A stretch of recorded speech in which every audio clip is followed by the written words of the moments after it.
안녕하세요, 킨스입니다. 오늘도 수면 영상 하나 찍으려고요.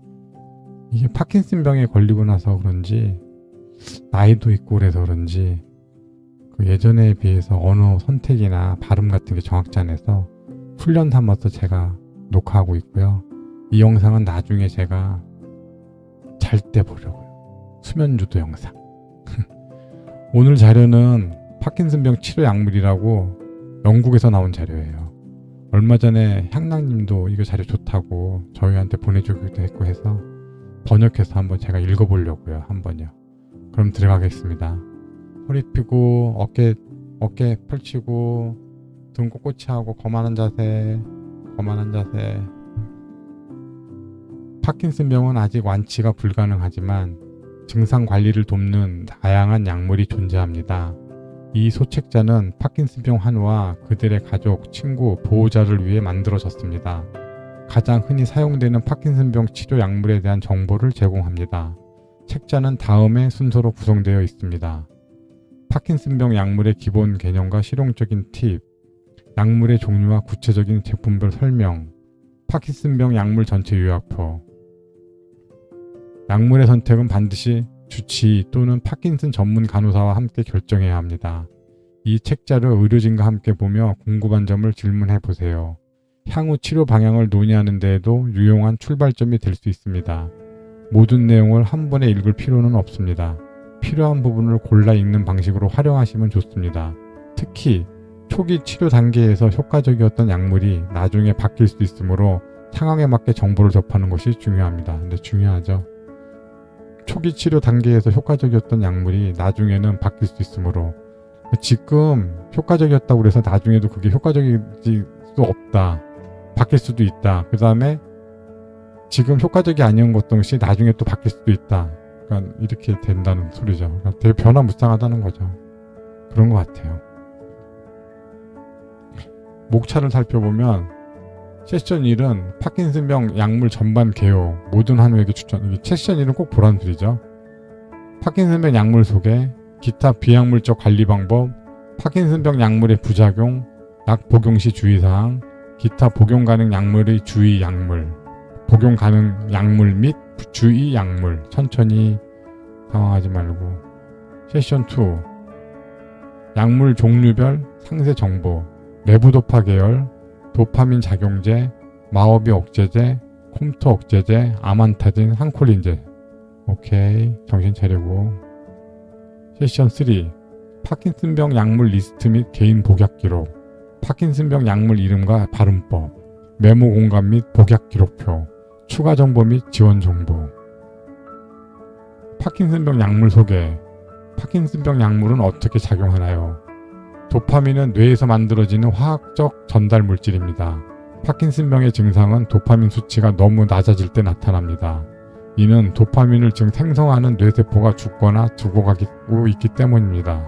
하지만 도파민 자체를 약으로 복용해도 뇌혈관 장벽을 통과하지 못해 효과가 없습니다. 이를 해결하기 위해 의사들은 다음과 같은 방식으로 작용하는 약물을 사용합니다. 뇌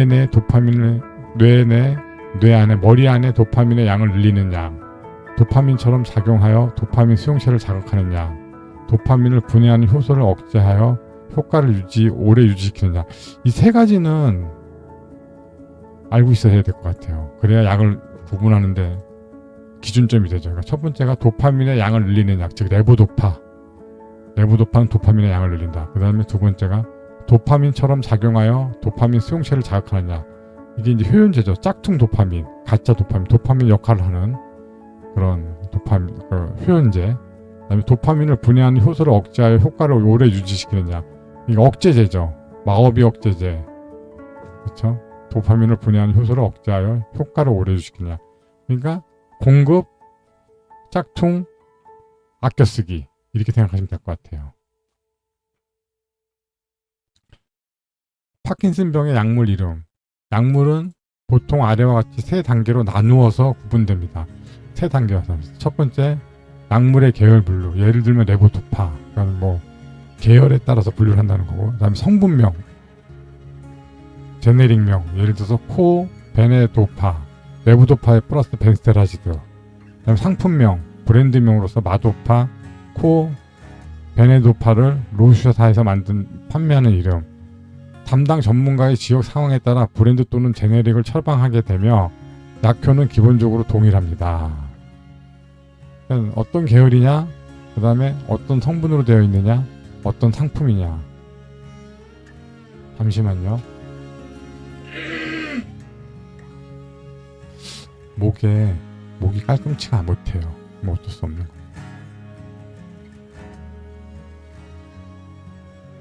팁으로 약 포장 박스를 보관해두면 현재 복용 중인 약물의 이름과 용량을 확인하는 데 도움이 됩니다. 이게 포장 박스를 보관해두라고 그러는데 이게 쉬운 듯 하면서 쉽지 않아요.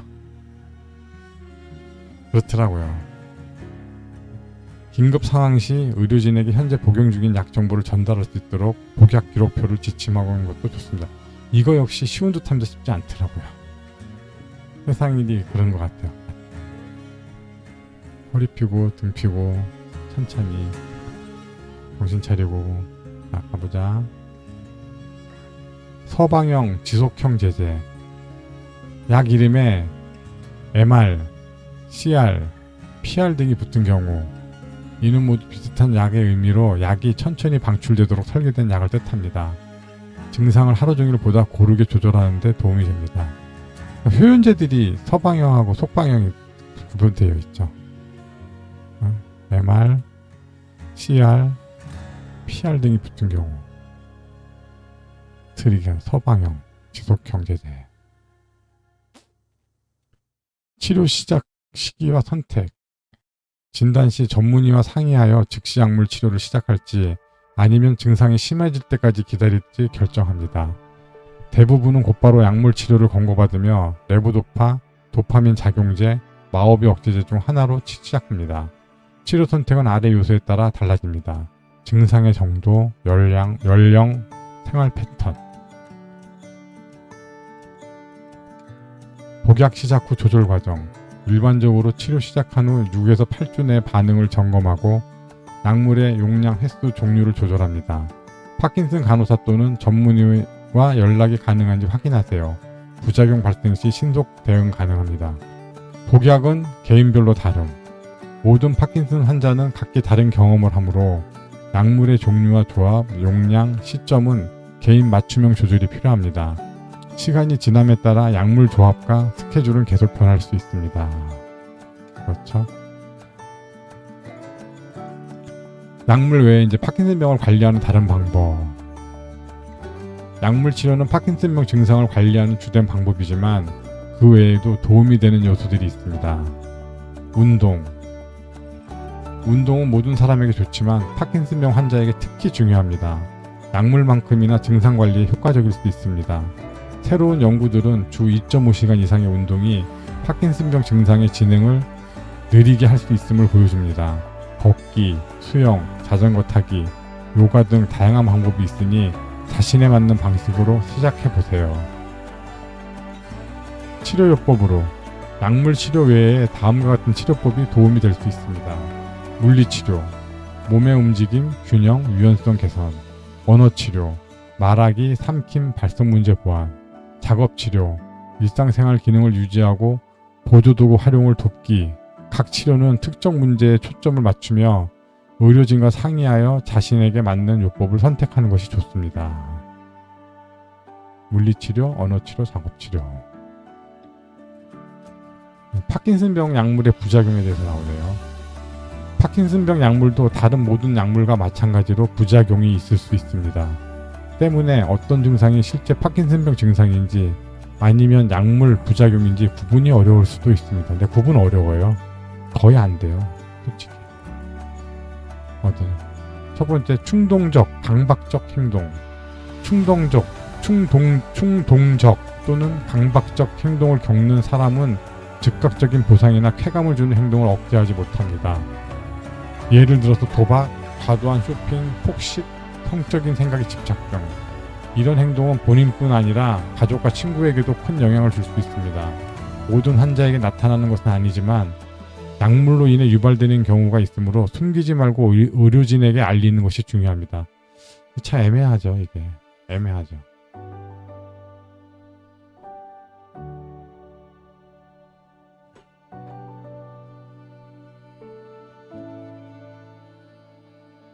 해결책. 약물 용량을 조절하거나 약물 종류를 바꾸면 개선되는 경우가 많습니다. 부작용이 의심될 경우 전문의 또는 파킨슨 간호사에게 즉시 알리세요. 환각 및 망상. 환각, 존재하지 않는 것을 보는 것, 시각, 듣는 것, 청각, 느끼는 것 등. 망상, 비현실적이고 비논리적인 생각이나 믿음. 그렇지, 환각하고 망상이 틀리지. 도파민 작용제를 포함한 여러 파킨슨 약물에서 발생할 수 있으나 특히 질환이 진행되는 후기 단계에서 더 흔히 나타납니다. 복용 전 우려되는 경우 의료진과 환각 및 망상에 대해 미리 상담하세요.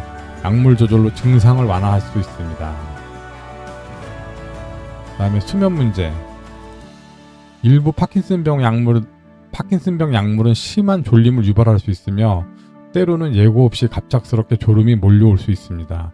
이런 경우 운전 등 안전 관련 활동에 주의가 필요합니다. 수면 문제는 질병 자체의 일부일 수도 있고 약물 부작용일 수도 있습니다. 이게 다 붙죠. 질병 자체의 문제일 수도 있고 약물 부작용일 수도 있다. 이거 다 그렇게 나와 있어요. 의심되는 경우 반드시 의료진과 상의하여 원인을 파악하세요. 혈압의 변화. 몇몇 약물은 에어컨 좀 꺼야겠네. 혈압을 급격히 떨어뜨려 어지러움이나 실신을 유발할 수 있습니다. 물 섭취량을 늘리는 것이 도움이 될 수 있으며 전문가는 약물 처방 또는 생활 팁을 통해 증상 완화를 도와줄 수 있습니다. 참고 정보. 위 부작용 외에도 약물 종류별로 특화된 부작용이 있으므로 이후 각 약물 세션에서 별도로 안내됩니다. 여기서는 이제 크게 보면 충동적 강박적 행동을 넣고 환각 및 망상을 넣고 수면 문제를 넣고 혈압의 변화를 넣네요. 자율신경.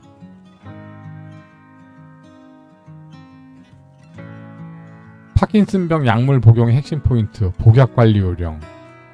모르는 점이 있거나 걱정되는 증상이 있다면 전문의, 파킨슨 간호사, 약사에게 질문하세요. 필요한 경우 서면 정보를 요청할 수 있습니다. 새로운 약을 시작하거나 용량이나 시간대를 변경할 경우 복약일지 또는 차트를 작성하세요. 여기선 차트를 작성하라고 나오네요. 언제 어떤 약을 복용했는지, 어떤 증상이 있었는지를 기록하면 약효 평가와 조정에 큰 도움이 됩니다. 매일 같은 시간에 약을 복용하는 것이 중요합니다. 복약 알람 또는 리마인더 활용 권장.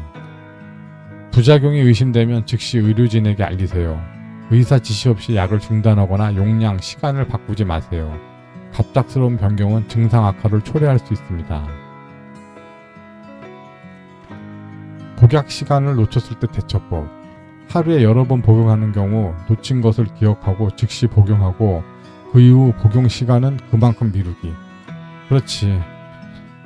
원래 8시, 12시, 16시, 20시 12시 약을 14시에 복용했을 경우에 이후 18시, 22시 그러니까 시간 간격을 맞추라는 소리죠. 하루 1회 복용의 약 같은 날이라면 기억났을 때 복용 가능. 그렇죠. 단 다음 날이 되어서 기억났다면 절대 2번 복용하지 마세요. 하루에 한 번 먹는 약은 그냥 한 번 먹어야지 2번 먹으면 안 되는 거죠.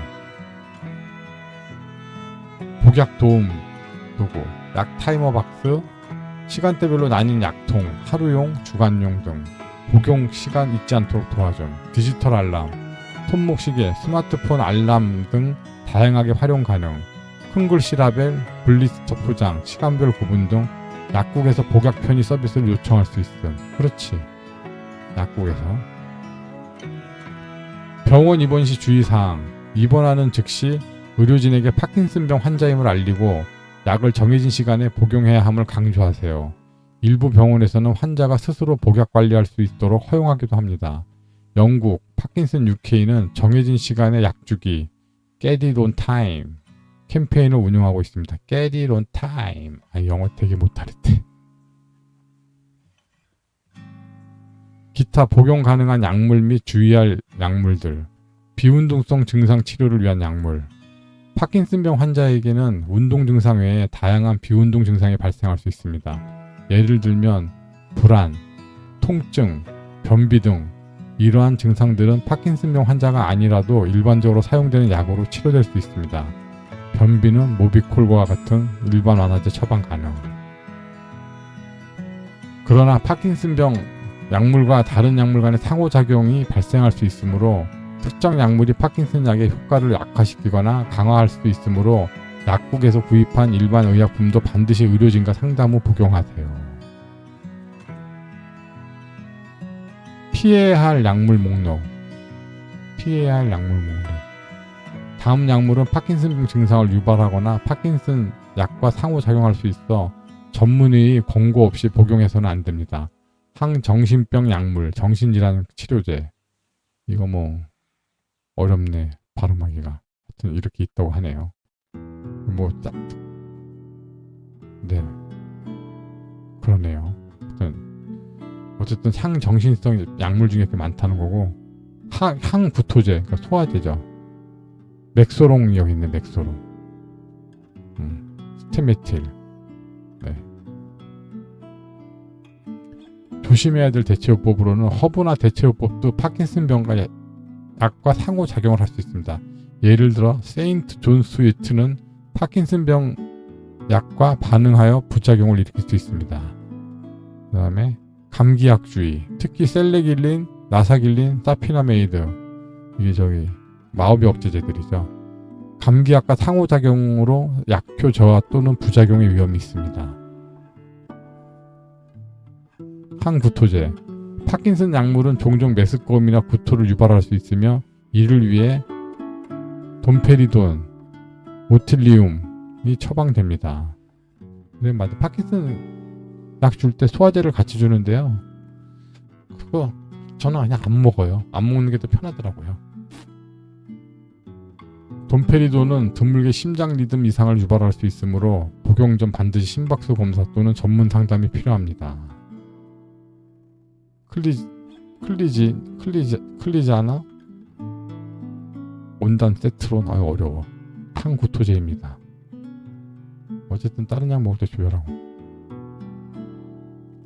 세션 2-1 레보도파 계열의 약물. 레보도파 작용 원리. 코 베넬도파 마도파고, 코 카랄도파 시네메이트고, 두오도파 장관겔 주입제. 어렵다 발음이. 장관겔 주입제. 오케이. 레보도파는 어떻게 작용하나요? 레보도파는 도파민의 전구체 물질로 체내에서 도파민으로 전환됩니다. 레보도파는 원래 우리 몸 안에 자연적으로 존재하는 물질입니다. 약물로 섭취한 레보도파는 뇌에서 도파민 생산을 돕고 신경세포가 더 많은 도파민을 만들 수 있도록 합니다. 신경세포가 이거 의미가 뭐지?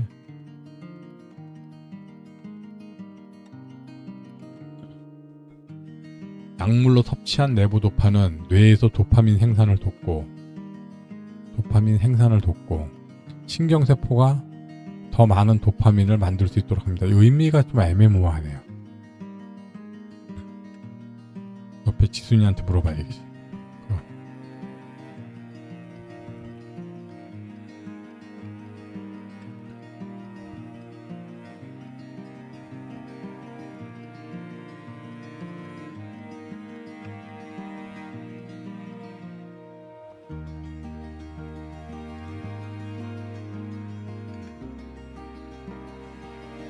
네, 이거 좀 의미가 좀 애매해요. 약물로 섭취한 레보도파는 뇌에서 도파민 생산을 돕고, 레보도파가 도파민 생산을 돕는 게 아니라 레보도파가 도파민으로 바뀌는 거죠. 신경세포가 더 많은 도파민을 만들 수 있도록 합니다. 이건 좀 의미가 이상합니다. 네. 레보도파는 뇌에서 도파민으로 바뀌고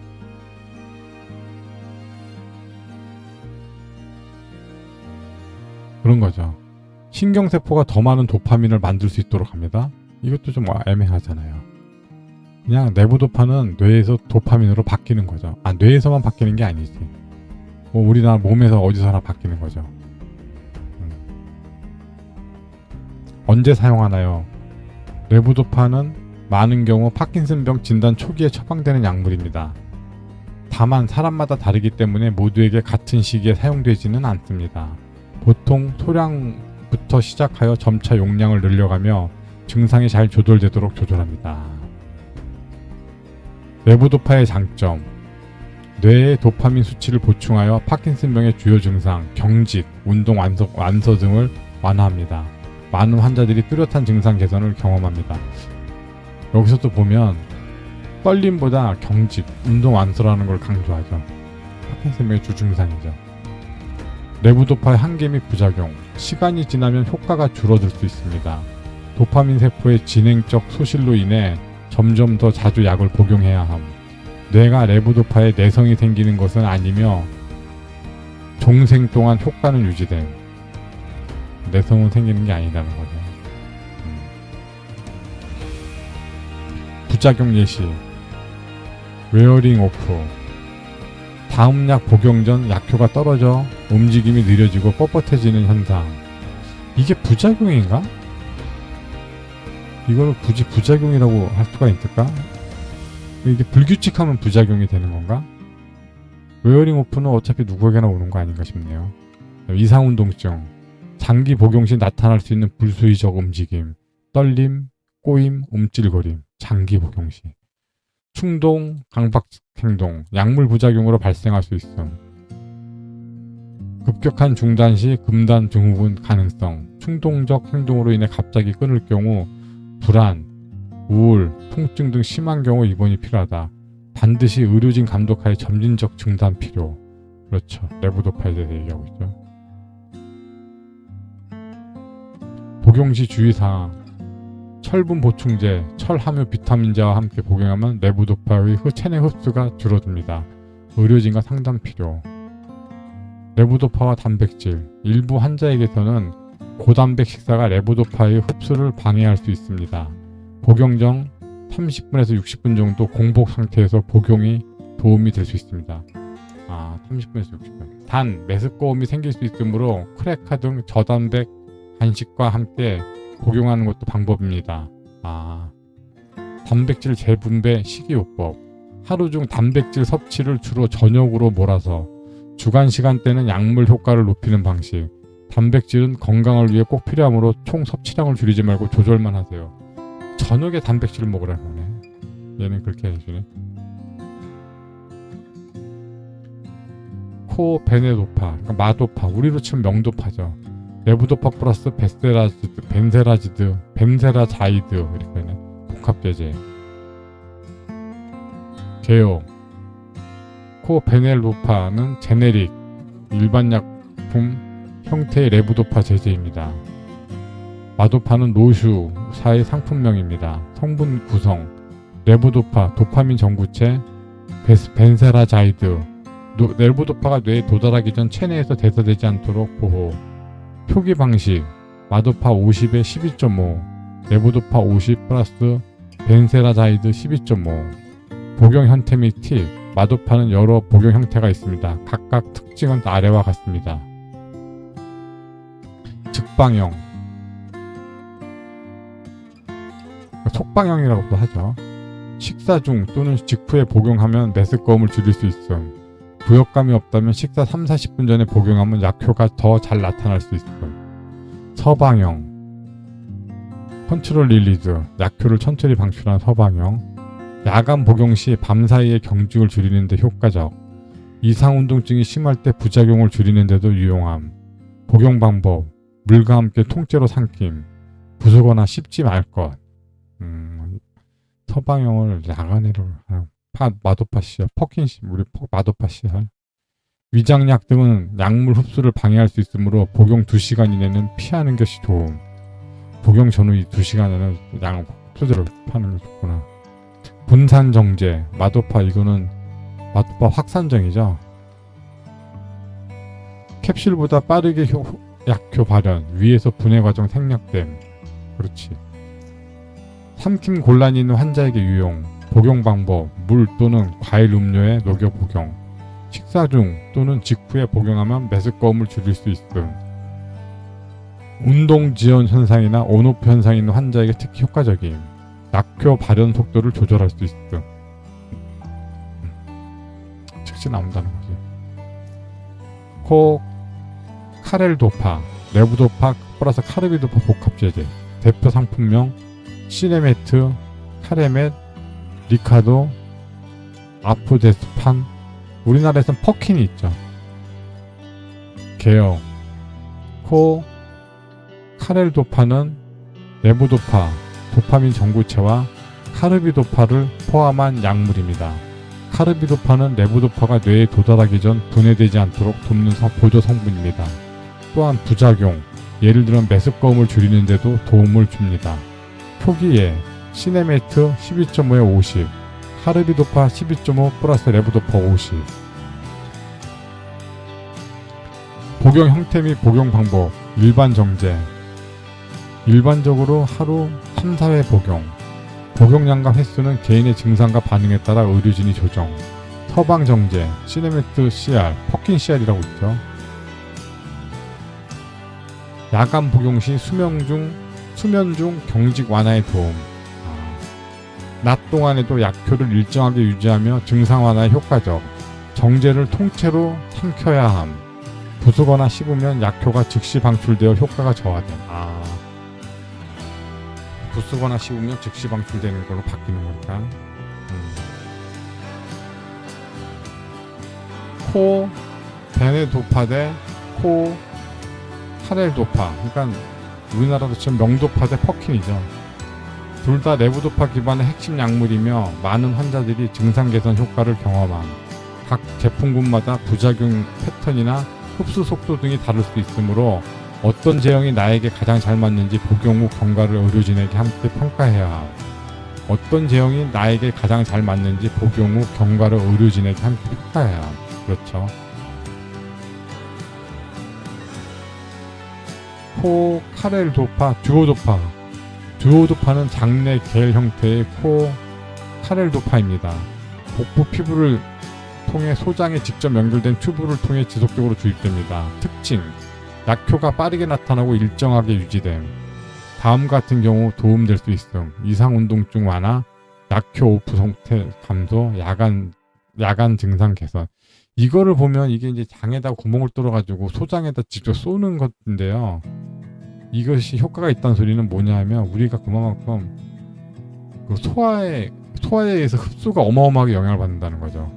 그러니까 소장까지 가는 데까지만 해도 어마어마하게 영향을 받는다는, 이런 걸 간접적으로 느낄 수 있는 거죠. 단 듀오도파는 고급 단계 치료 옵션이며 일반적 약물 치료도 증상이 조절되지 않을 때 고려됩니다. 도파민 작용제. 도파민 작용제는 어떻게 작용하나요? 이 약물들은 도파민처럼 뇌를 속여 수용체를 자극합니다. 즉 도파민처럼 작용하는 척하며 도파민의 기능을 모방하여 증상을 완화합니다.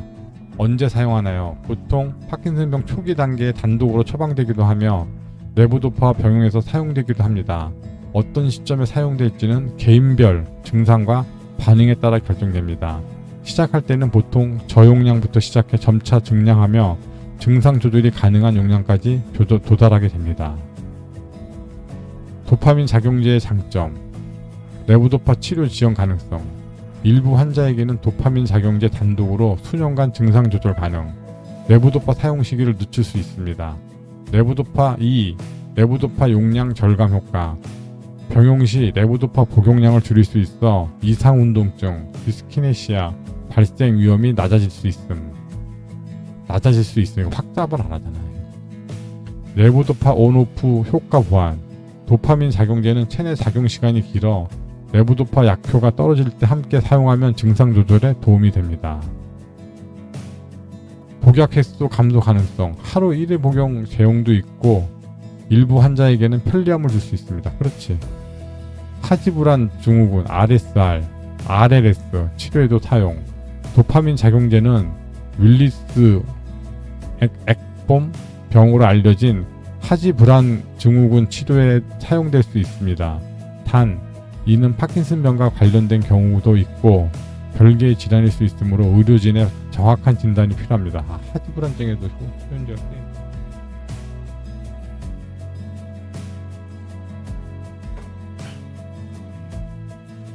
도파민 작용제의 부작용 및 위험, 심장 문제. 예전에 도파민 작용제 일부는 심장 및 폐 섬유화 위험이 있었습니다. 대표적인 약물 브로모크리틴, 페루고라이드, 카바홀린.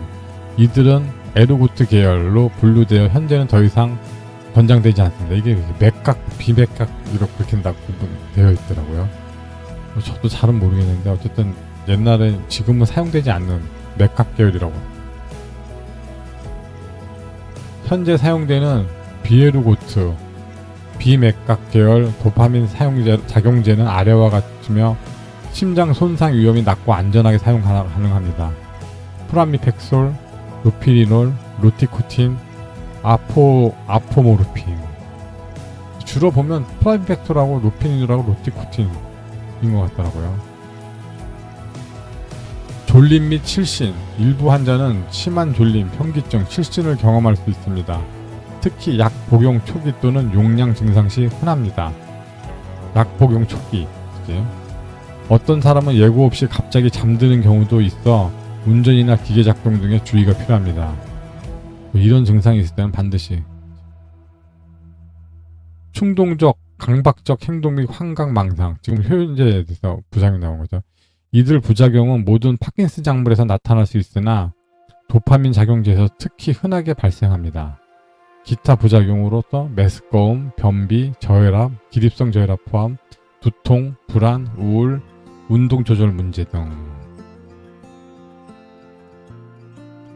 하나씩 나오네요. 효연제. 프라미팩솔, 미라페스, 파이프온 뭐 이런 게 쭉 있다. 우리나라에 미라펙스가 있고 프라팩솔 있고 그렇죠.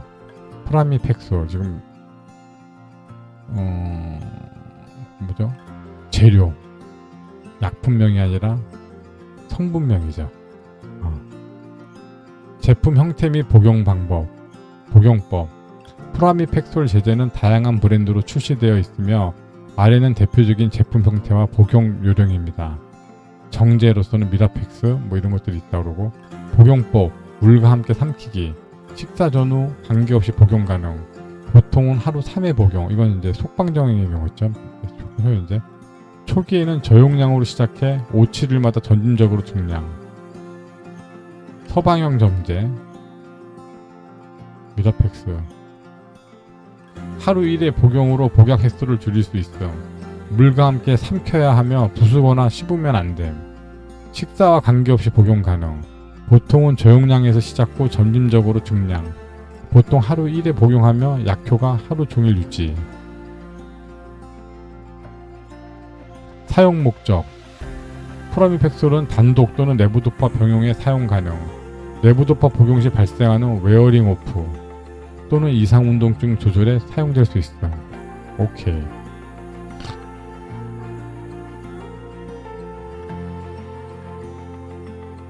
지금 몇 시지? 시간 꽤 됐네. 로피니롤. 이것도 역시 효인제죠. 뭐지? 로피니롤은? 리킵인가? 리킵이네요. 리킵. 우리나라에서 있는 거 리킵. 약물 형태 및 복용법. 노피리롤은 도파민 작용제 계열의 일반 의약품이며 여러 제형, 일반형, 서방형과 다양한 브랜드 이름으로 제공된다. 일반형 정제, 속방형이죠. 리킵. 하루 3회 복용, 주로 취침 전 또는 취침 3시간 전 복용. 식사 중 복용 시 위장장애 예방에 도움. 밥이랑 같이 먹으라는 소리네. 복용 초기에 부작용이 없다면 의료진이 첫 주 내 용량을 증가시킬 수 있어요. 서방형 제제, 미라펙스 서방형 말하는 거죠. 하루 1회 복용으로 약효가 하루 종일 지속. 내부도파 사용을 지연시키거나 복용량을 줄이기 위해 사용될 수 있어. 복용 팁.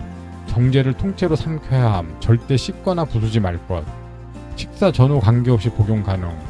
고지방 식사와 함께 복용할 경우 일부 환자에게서는 약효저하, 위장 불편 발생 가능. 이 경우 의료진과 상의하라. 정리. 로피니롤은 파킨슨병 초기 또는 병용 치료에 효과적.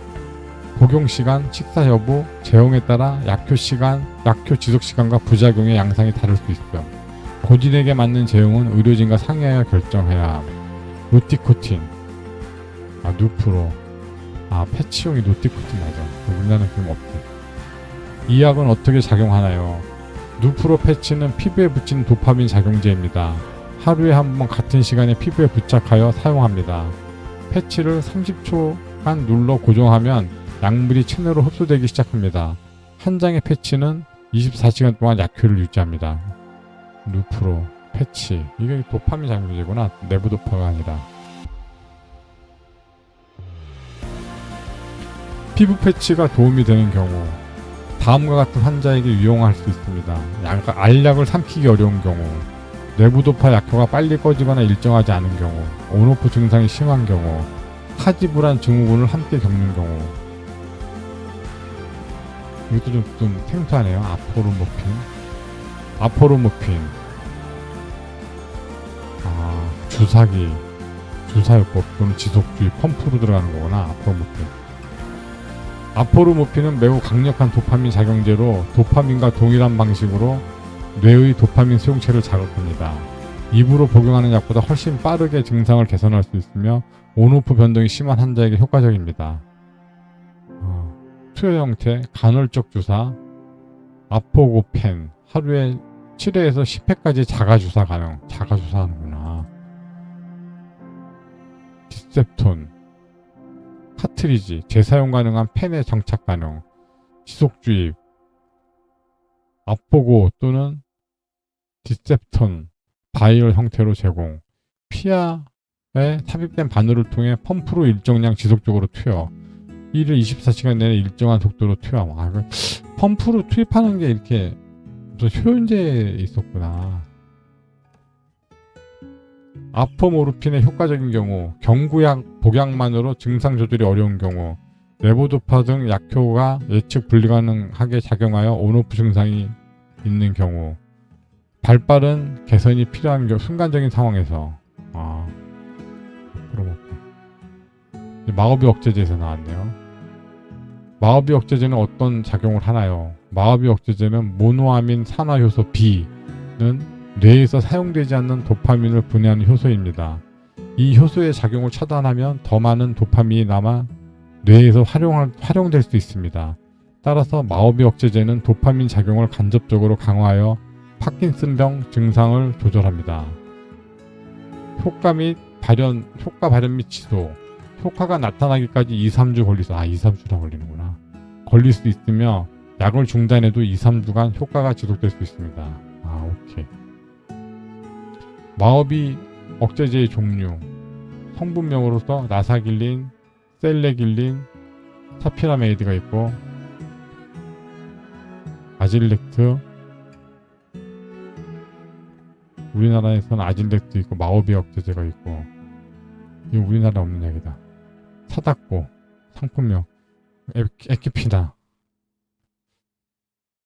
셀레길린이 셀레길린이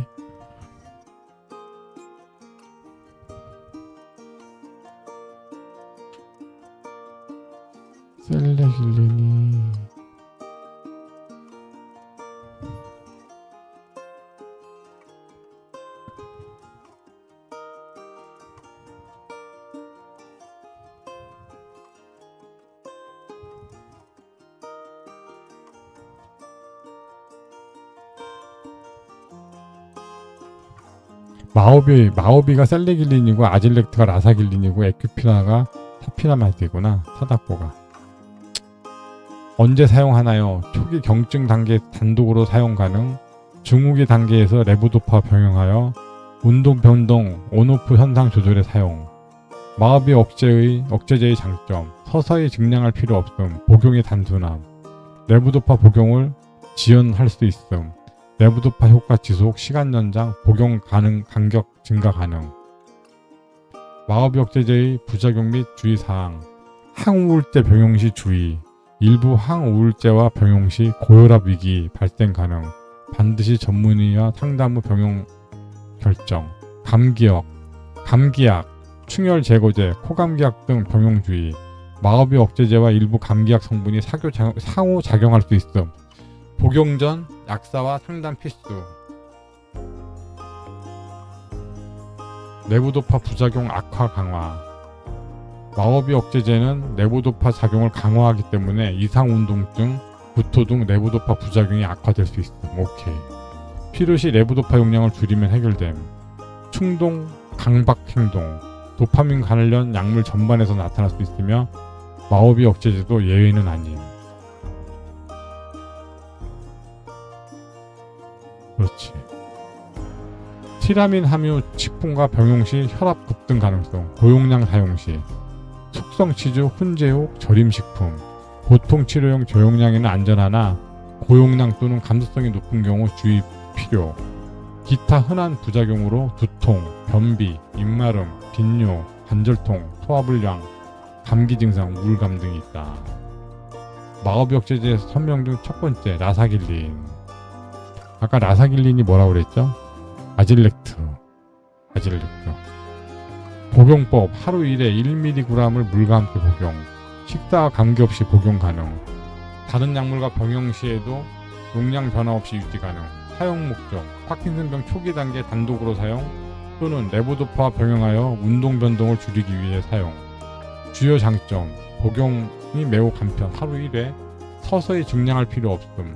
약효가 서서히 나타나며 2-3주 후 효과 발현. 부작용 및 주의사항, 일반적인 마법의 억제제와 유사한 부작용 가능. 두통, 변비, 입마름, 불면증 등. 충혈 제거제, 항우울제 등과 상호작용 주의. 고혈압 위험이 있는 식품, 숙성 치즈 등 대량 섭취 주의. 드물게 충동 조절 장애나 감정 변화 보고가 탈해대가 있음. 그렇지, 드물게. 셀레길린, 이게 마법이. 복용법, 엘데플레이? 모르겠다. 하루 10mg 복용, 보통 5ml씩 2회.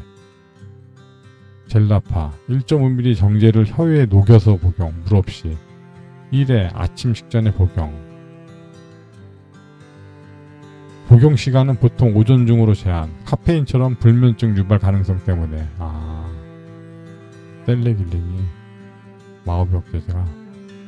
사용 목적, 파킨슨병 초기 단독요법 또는 레보도파 병용 치료의 운동 증상 조절. 장점, 간단한 복용법. 구강 분해형, ODT는 알약 삼키기 어려운 환자에게 유용. 그렇겠네. 우리나라에는 없지 그것도. 주의사항, 식욕 저하나 체중 감소 보고 사례 있음. 잠들기 어려움, 불면, 호소하는 경우가 있음. 다른 한 파킨슨 약물과 병용 시 이상운동증 증가 가능성. 다른 마법의 억제제와 동일하게 충동 조절 장애, 항우울제, 감기약, 숙성 식품과 상호작용 주의 필요. 서피나마이드, 이게 내가 먹는 약인데 에코피나 사닥고 50ml, 100ml 경구 정제. 복용법, 하루에 1회 복용, 보통 50ml로 시작하여 필요시 100ml까지 증량. 식사와 관계없이 복용 가능. 사용 목적, 레보도파 병용하여 사용하는 마법의 억제제. 레보도파 효능 지속 시간을 늘리고 운동 변동, 온오프를 줄이는 데 도움. 특별한 작용 기정, 서피나마이드는 마법의 억제 외에도 글루탐산 방출 억제라는 추가적인 작용 기전이 있습니다. 이는 파킨슨병의 신경세포 과흥분을 줄여주는 효과로 연결될 수 있습니다. 글루탐산 방출, 신경세포 이런 게 있구나. 장점, 도파민 약물의 용량을 줄이지 않고도 효과 개선 가능. 서서히 증량 필요 없이 간단한 복용 스케줄. 50ml만으로도 많은 환자에게 충분한 효과를 경험. 부작용 및 주의사항, 두통, 불면증, 메스꺼움, 근육통, 고혈압 등. 간질 발작이 병력에 있는 사람은 주의. 다른 마법의 억제제와 병용 금지. 충혈 제거제, 항우울제 등과 상호작용 위험. 서피나마이드는 반드시 레보도파 병용 하에서만 사용되며 단독 용법으로는 사용하지 않습니다. 이거 왜 그러지? 이건 뭐 특별한 이유는 없이 그렇게 나왔네. 물어볼까?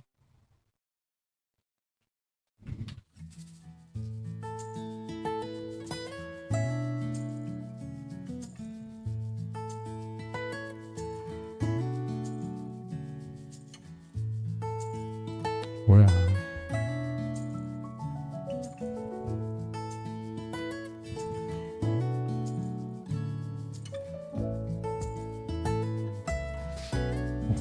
챗GPT가 엉뚱한 짓을 하고 있네요.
아,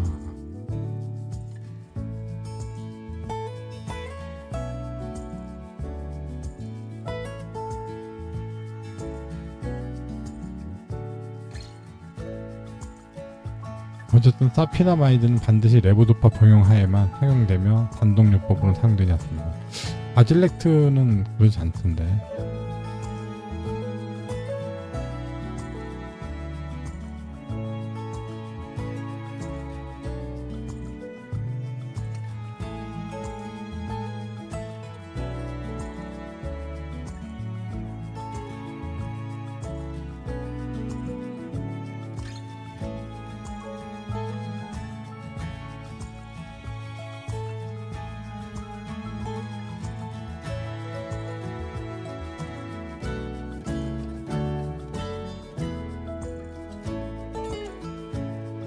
그 큰 이유가 임상시험 근거가 있다네요.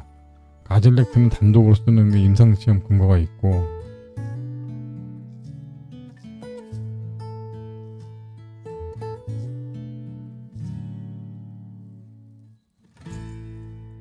대충 뭔지 알 것 같네. 이제 콤트 억제제, 콤트, 카테콜5 메틸 트랜스퍼레이스 도파민 대사효소. 어렵다.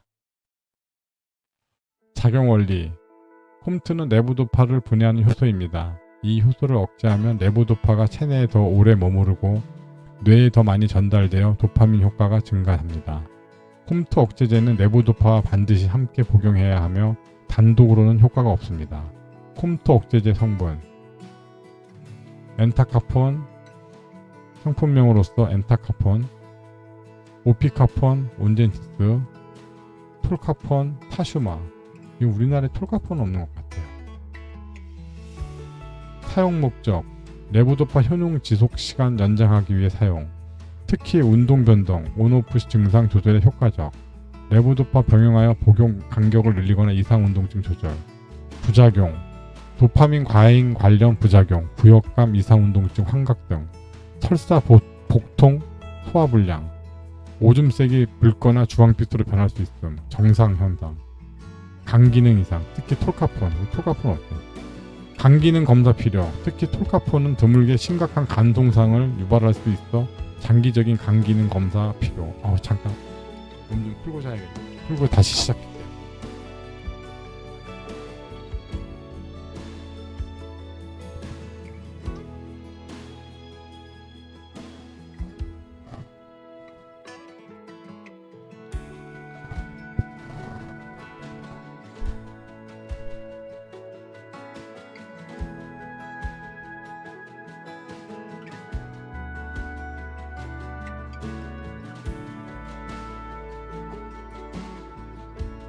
따라와.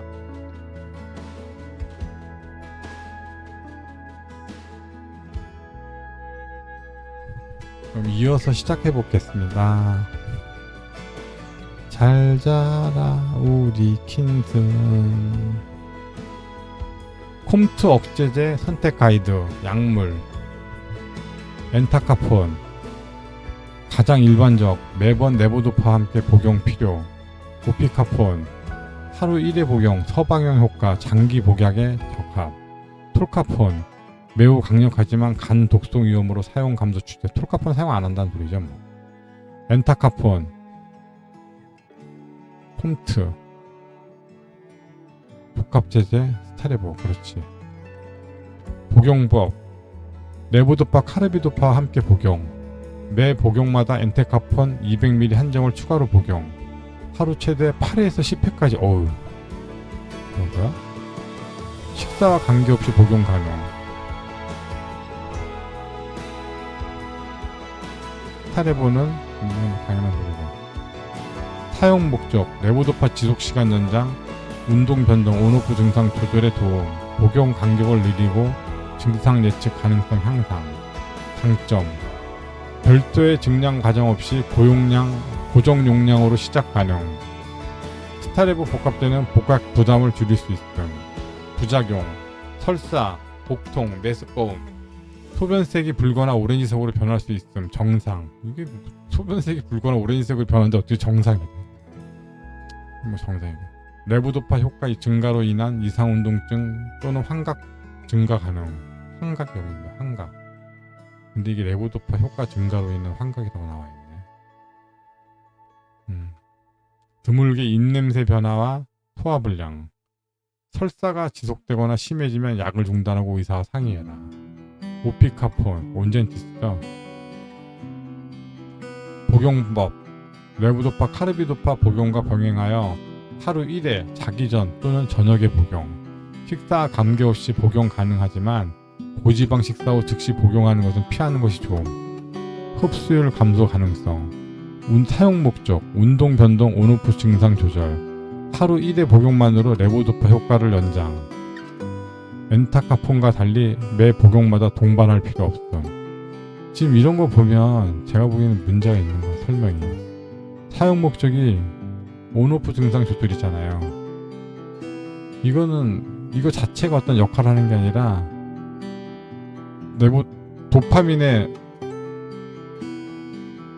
도파민 억제하는 것을, 도파민을 사용된 도파민을 처리하는 콤트라는 효소를 억제함으로써 되는 거 아니에요. 그러니까 무슨 말이냐면 뇌에는 도파민을 쓰고 그걸 이제 도파민을 분해하는 효소들이 마오비하고 콤트가 있는데 그거로 인해서 도파민이 더 그 자체로 그 효소를 못 쓰게 하는, 되게 헤맨다. 그 효소를 못 쓰게 하는, 그러니까 말은 지금 머릿속에서는 정리가 됐는데 말이 안 나오는 거예요.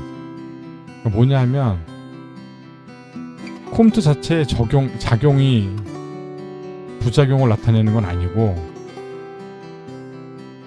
그 부분이 명쾌하게 있지가 않네요.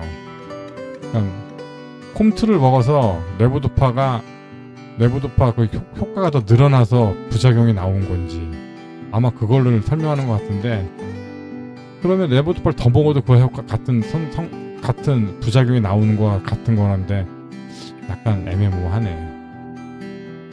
하여튼 그렇습니다.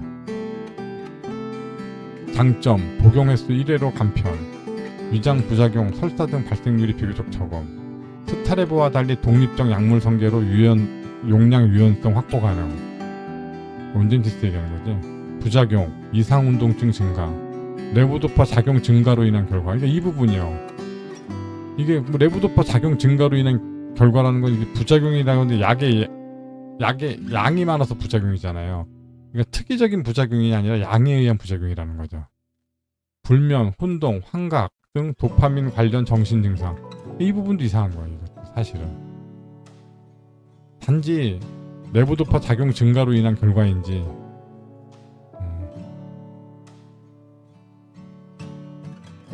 이것도 좀 말이 이상한 거다. 이상 운동 증가, 레보도파 작용 증가로 인한 결과, 도파민 작용 증가로 인한 결과지 레보도파가 작용 증가한 건 아니지.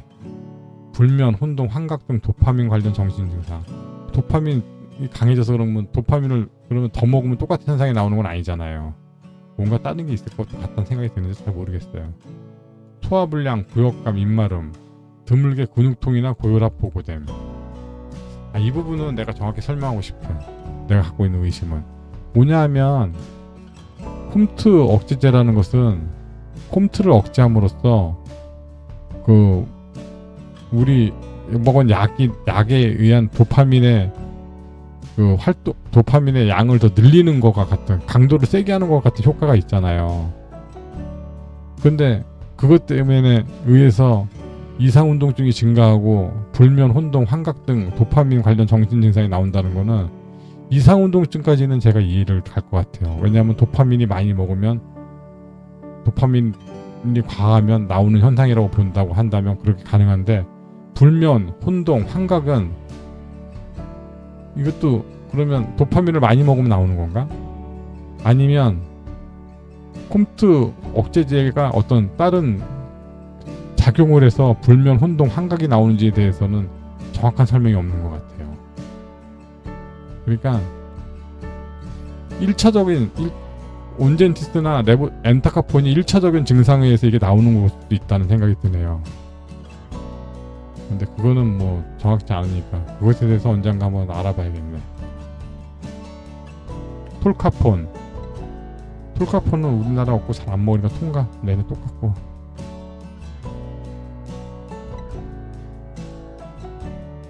항콜린제가 나왔네. 항콜린제.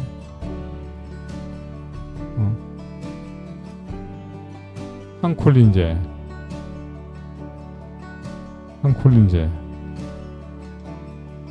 벤즈트로핀, 프로이모, 프로시클라딘,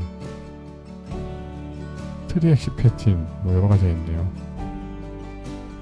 파킨슨병에서는 도파민 부족뿐만이 아니라 아세틸콜린이라는 신경 전달 물질의 상대적 과잉도 문제입니다. 항콜린제는 아세틸콜린 작용을 억제함으로써 신경 전달의 균형을 맞추고 특히 떨림과 관련된 증상을 완화합니다. 사용 목적: 젊은 환자에게서 떨림이 주된 증상일 때 효과적. 진단 초기 떨림이 심한 경우 단독 사용하기도 함. 장점: 일부 환자에게서 떨림 억제 효과가 뛰어남. 도파민계 약물을 사용하지 않아도 되는 초기 단계의 유용. 부작용 주의: 이 부작용이 무서워요. 기억력 저하, 혼돈, 착란 등 인지기능 부작용, 특히 65세 이상 고령자에게 뚜렷하게 나타날 수 있어. 구강건조, 변비, 시야흐림, 배뇨곤란, 침계항진 등 항콜린성 부작용이 흔함. 치매 병력이 있는 경우 권장하지 않음. 주의: 항콜린제는 파킨슨병 주요 치료제로 사용되지 않으며 특정한 경우에 한해서 제한적으로, 그러니까 쓰지 말라는 소리지 뭐. 항콜린제는 떨림의 증상에는 효과가 적고 인지기능에 부정적인 영향을 줄 수 있어 주의가 필요합니다. 쓰지 말아야지 뭐. 아만타딘 원래는 독감 치료제로 개발되었으나 파킨슨병 치료에서도 사용됨. 작용원리: 도파민 방출을 촉진하고 NMDA 수용체, 글루탐산 관련의 작용을 억제함. 이중 작용을 통해 운동 증상 및 이상운동증 완화. 사용 목적: 레보도파 유발 이상운동증 치료 또는 파킨슨병 초기 경증 환자에게서 단독 사용. 경우에 따라 운동 변동 조절 보조제로 사용. 장점: 도파민계 약물과 달리 이상운동증을 줄이는 효과가 있음. 일부 환자에서 운동 개선 효과도 존재. 부작용: 손과 발의 붉은 얼룩, 망상홍반, 발목 부종, 혼란, 환각, 불면증, 구역감, 구강건조, 고령자에게서 인지 부작용 증가. 주의사항: 신장 기능이 약한 사람은 용량 조절 필요. 장기 복용 시 효과 감소. 장기 복용 시 효과 감소 기능이 있구나. 다른 도파민계 약물과 병용 시 부작용 증가 가능성 고려. 최근에는 레보도파 유발 이상운동증 치료용 신약으로 아만타딘 서방형 제제가 영국 및 미국에서 승인되어서 사용 중. 이상운동증 치료약 신약으로서. 오케이. 아데노신 A2A 수용체 기량제. 이건 처음 보는 약이네요. 아데노신 수용체 기량제. 이스타다핀의 상품명 노리안자. 국내 미출시 2025년 기준. 이거 영국에도 없는 약이란 소리네. 작용 원리. 뭐라고? 무슨 약이라고? 아데노신 수용체 기량제. 작용 원리. 도파민과는 완전히 다른 경로를 통해 기저핵 내 과잉 억제를 조절함. 아데노신 A2A 수용체는 도파민 D2 수용체와 반대작용을 하므로 이를 억제하면 도파민 효과가 간접적으로 증가. 사용 목적, 레보도파와 병행하여 오프 시간 줄이기 위해 사용. 도파민계 부작용이 없이 효과 증강 가능. 다른 약물로 조절되지 않는 운동 변동 보조제로 사용. 장점, 도파민 관련 부작용이 없이 레보도파 효과 향상. 환각, 이상운동증 위험 적은 편. 아데노신, 하루 1회 복용 간편형 제제. 부작용, 변비, 어지럼증, 불면, 착란, 불안, 환각, 충동조절 장애 등 드물게 발생. 드물게 이상운동증 보고 사례 있음. 사용시 주의사항, 감기능 저하 환자에게 용량 조절 필요. 강한 CYP3A4 억제제, 유도제 병용 주의. 일부 항생제, 항간질 등과 상호작용. 아스타나피네는 영국에서는 아직 승인되지 않았으며 미국에서만 사용 가능한 약물입니다. 이스타다피네. 부록 A, 파킨슨병 보강 관련 질문 리스트. 진료 시 활용할 수 있는 질문의 예시. 이 약은 무슨 작용을 하나요? 이 약의 효과는 언제부터 나타나나요? 얼마나 복용해야 오랫동안 복용해야 하나요? 약을 끊게 되면 어떻게 해야 하나요? 식사 시간과 약 복용 시간의 관계는 어떤가요? 이 약을 다른 약과 함께 복용해도 괜찮은가요?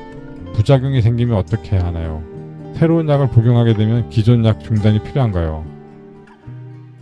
운동 변동, 온오프 증상이 있는 경우 오프 증상이 약 복용 시간과 관련이 있나요? 약의 복용 시간이나 용량을 조절할 수 있나요? 이 증상을 줄일 수 있는 다른 약이 있나요? 그렇지.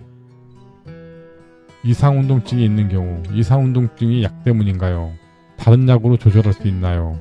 복용 간격을 바꾸면 증상이 줄어들까요?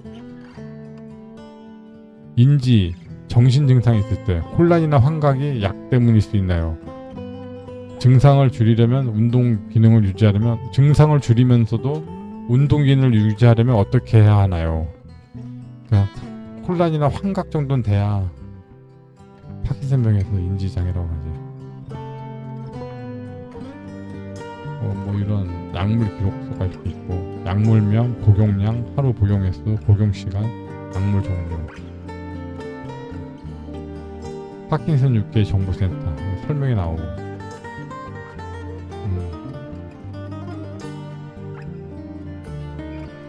전부처럼 나오네. 레보도파 뇌에서 도파민으로 전환 운동 증상 개선 하루에서 3회에서 6회 가장 안정적인 증상 조절 단점 운동 변동 이상운동증 대부분 환자 적합 환자 대부분 환자 도파민 작용제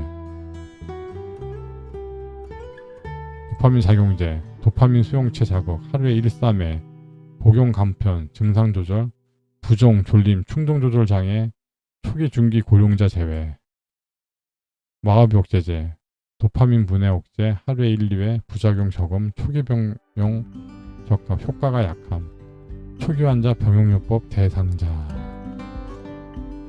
홈트 억제제 말초 도파민 분해 레보도파 효과 연장 하루 1, 3회 레보도파 효과 연장 설사 간기능 이상 폴카폰 운동 변동성 있는 환자 이게 도파민 작용제가 충동 조절 장애가 확실하게 있네.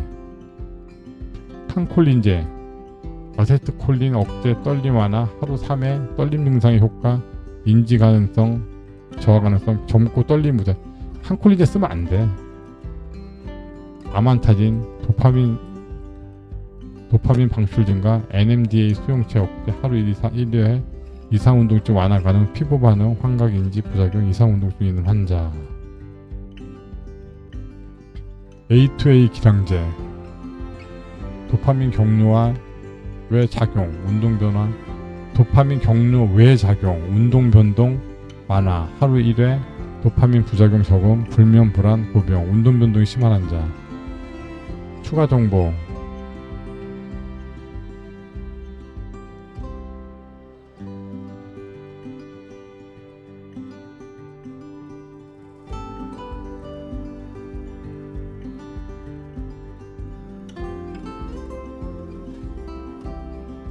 뭐 이렇게 해서 끝났네요. 2022년 10월, 2019년, 2013년, 2019년 10월 이전 발행도는.